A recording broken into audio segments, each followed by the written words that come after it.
it's time to cut up the quiche I made yesterday.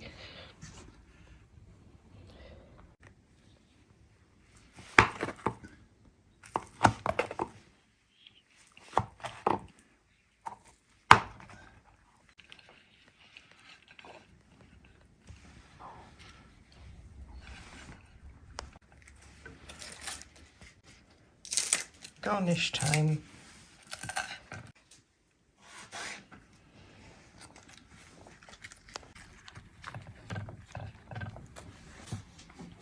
Looking very pretty. I nagged Roger because he did the orange garnish without showing us. He's going to do another one.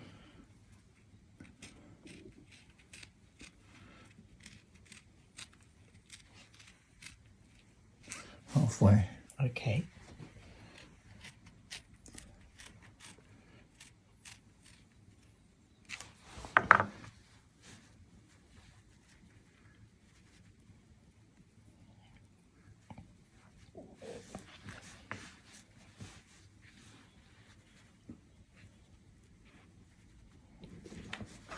Thank you. So I know it's an old-fashioned sort of garnish, but it creates a very pretty effect and people seem to enjoy the colourful presentation. So well done, Rog.